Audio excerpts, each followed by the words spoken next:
Hi, friend. Welcome back. Today, let's talk simple habits to prevent burnout and also how to wind down for 2024.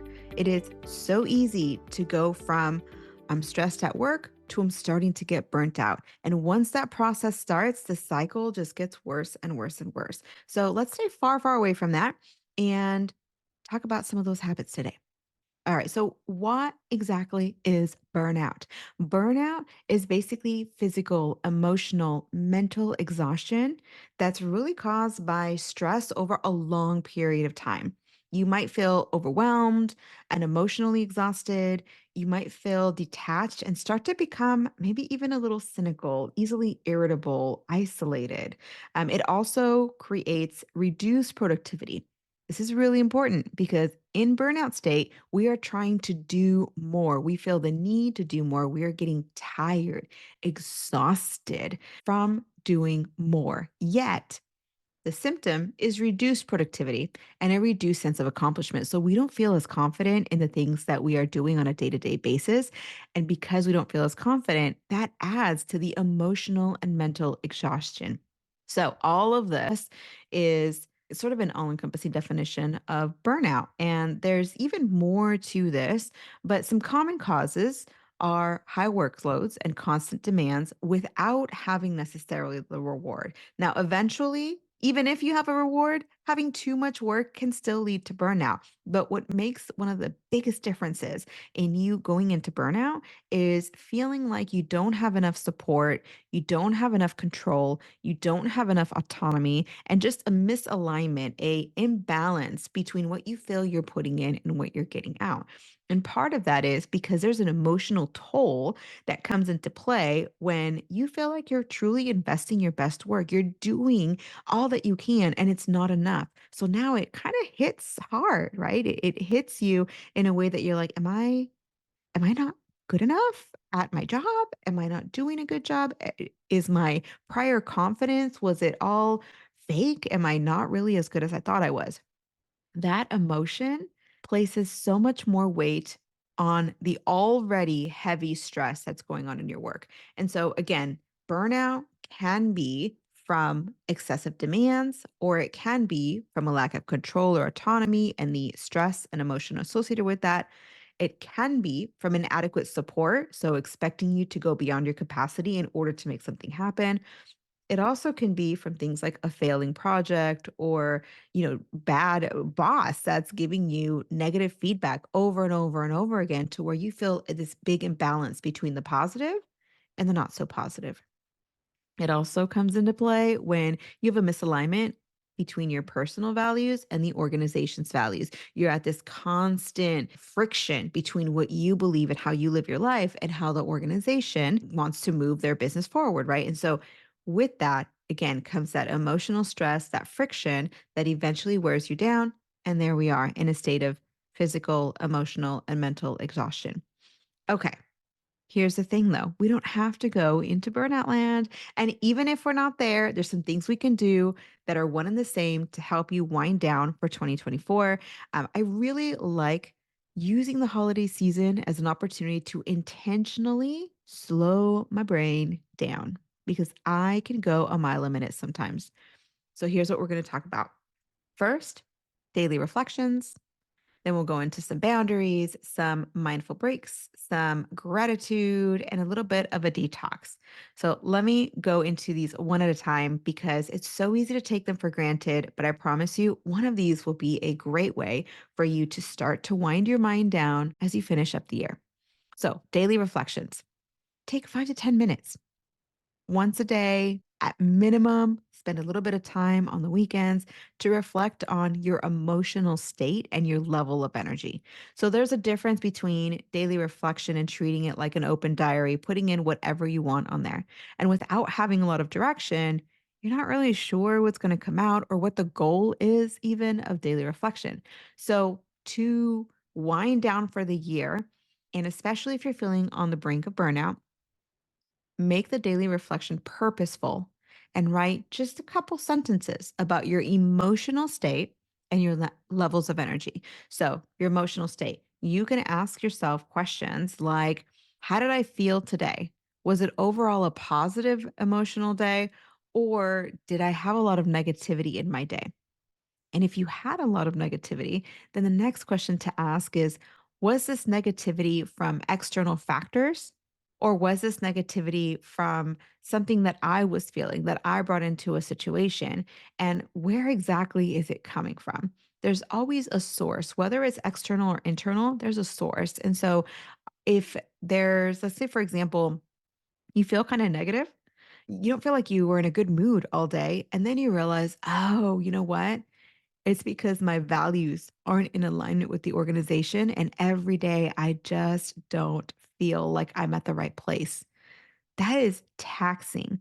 So make note of that. And what you're doing is not just saying this is happening, but now you're saying, okay, this is happening. Let me take these notes every day or every week to figure out how much is it impacting my ability to continue being productive and just being happy in life, being satisfied and being content with where I am. And you might find that over time, you might realize, oh, this is really impacting my life in a negative way on a daily basis. Then we move on to what are we going to do about it, right? But we're not there just yet. So reflect on your emotional state, but also reflect on your energy levels. Ask yourself questions like, what was my most energetic part of the day? When did I have an energy slump? Or was I tired all day today?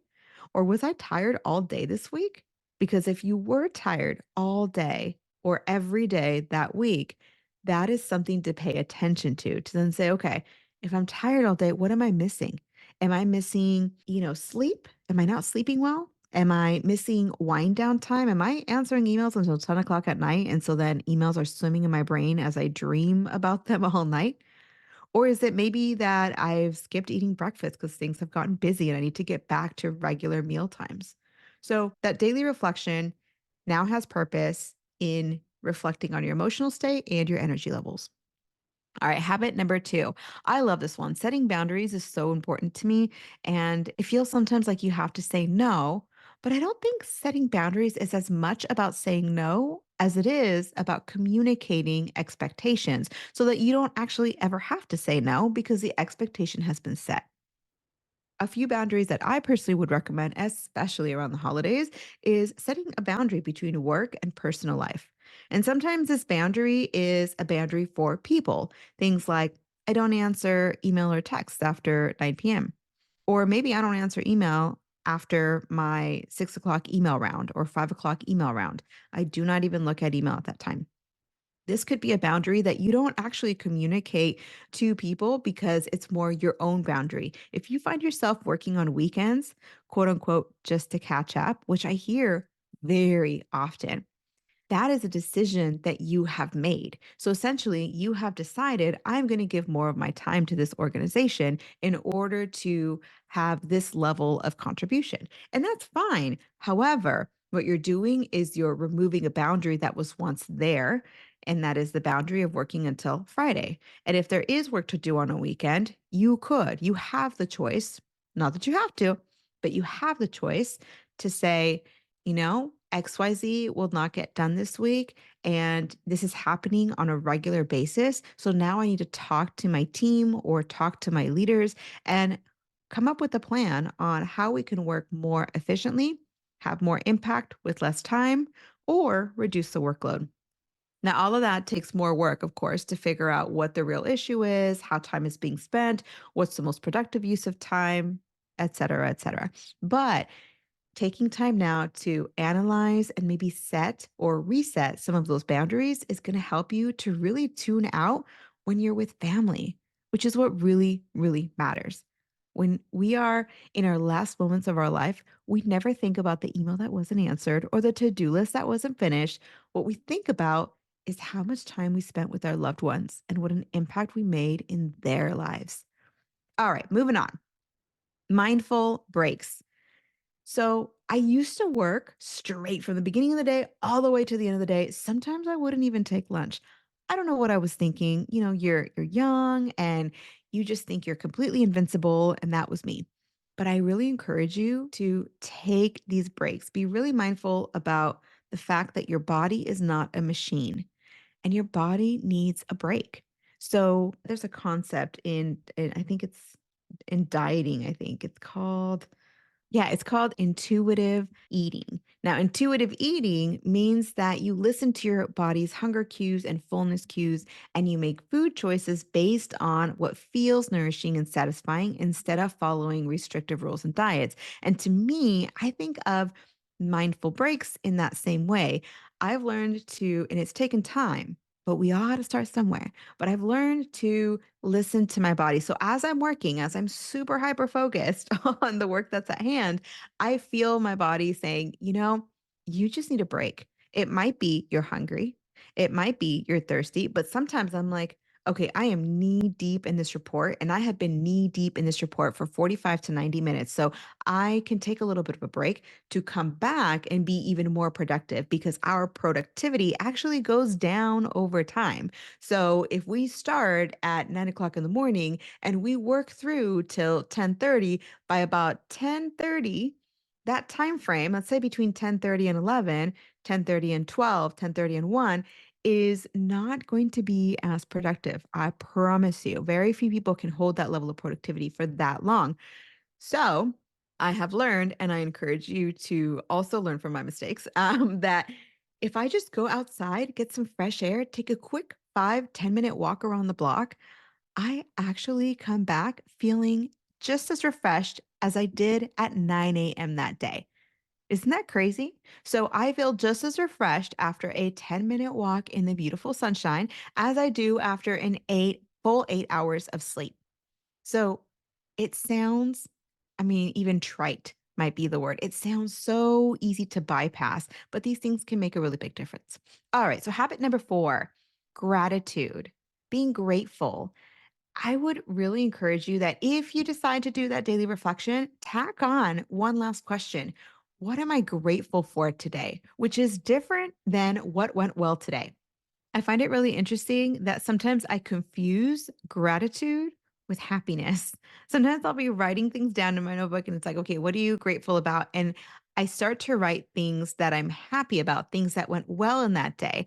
But once I get deeper into the process, what I realize is that I don't need things to go well to be grateful for life. I don't need to have a good day to be grateful for having a home. I don't need to have a good day in order to recognize the blessings that I have. And oftentimes we take for granted the things that have been there for a long time and have become a permanent staple of our life. And to be able to recognize that it is something to be grateful for that not everyone has. And again, that could be something material like a home, a car, it could be health, right? If you have something to be grateful, I promise you, there are people who have no hands, no legs, can't see, and they find a way to be happy. So it's like, hey, thank you, God, for the fact that I have my hands and my fingers and I can type and I can, you know, eat a burger with two hands, that I have shelter over my head when I sleep. Thank you. Thank you for all these things.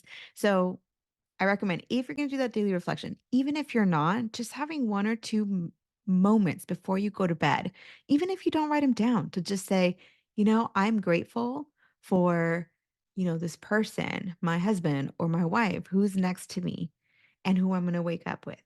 Or I'm grateful for me. This is one of the things I'm really grateful for. Of course, I'm grateful for my husband. Of course, I am. But also, I have these two wonderful doggies that are just so loving and they're just so sweet and so funny. They can be so hilarious sometimes. And so I just take time to thank God and just be grateful for these beautiful creatures. All right, let's move on. Number 5, a detox. And I don't mean a detox like green juice. I mean a detox like a digital detox. Now, it might sound like, oh my gosh, you're going to take something that I love away. You're going to take Instagram or Facebook or, any other social media platform, X, LinkedIn, whatever it might be. But even though we initially feel, I don't know what it is, satisfaction, joy, have fun, entertainment from our screen time, it actually reduces our ability to rest, especially because every platform is created for short term consumption. So, what it does is it takes your energy away one little bit at a time. and it makes you accustomed to continuously scrolling. We're now like hamsters on a hamster wheel looking for the next thing, but we don't actually know what it is we're looking for. Now, even though it's entertaining, it still takes a lot of our energy. And when we need this energy to socialize with other people, to be fully present with our families, or to put in that little bit of extra work needed to finish by the deadline at work, digital detoxes can make a really big difference. All right. So we've gone through 5 habits that I'm hoping, maybe we don't take for granted this year. They're simple habits, they're easy things to implement. And maybe one of these things can help you to start to wind down. Now, as you prepare for 2024, I really encourage you to check out the episodes with Dale and I. We've got 3 episodes. I believe one comes out at I think it's the beginning of November. Let me tell you the exact date here. We have, here it is, review the year with Dale and I on November 5th. You can also plan, so do a wheel of life exercise and set some goals with Dale and I on December 3rd. And then at the very end of this year, we are going to talk to you about how to reach those goals in 2025, how to make your goals stick, which is really exciting. All right. So make sure and stick around for those because that process of reflecting and setting new goals is kind of it feels like such a cleansing process for me. Like you get to wrap up loose ends, take all of those open loops out of your mind and decide to put them to bed or to move them into next year so that you can really enjoy the holiday season and reset. Start your year fresh without feeling like you have a lot of things that you still have left to do. All right. So basically, we have 5 awesome habits. We are hopefully going to reflect daily on a very quick sentence about our emotional state and or our energy levels. We're going to start to set some boundaries, either internal boundaries or boundaries that we communicate to others. We also might consider some mindful breaks. So, taking breaks after 45 to 90 minutes, just 5 minutes, will make sure that the remainder of your time is as productive as it can be. We'll also remember to be grateful. It is November, the month of Thanksgiving, right? So let's remember to be grateful for everything, even if our day didn't go as well, or even if we don't can't think of something awesome or fun that happened, we can still be grateful. And then, of course, detox from the digital spaces. All right. So I really hope that you can integrate these habits into your daily routines as you prepare for the new year. Know that no matter what, we love you. We're praying for you. We'll see you on the next one. Hey, thanks for listening. I really appreciate you spending time with me today. If you found this episode helpful, please tap the 5-star review on the show's homepage in your podcast app. It would absolutely make my day, and it helps others discover the Uncommon Career Podcast. Now, to download your free career resources and learn how I help seasoned professionals land amazing offers in as little as 90 days, click on the link in the description or go to theuncommoncareer.com. Thanks again, and I'll see you on the next one.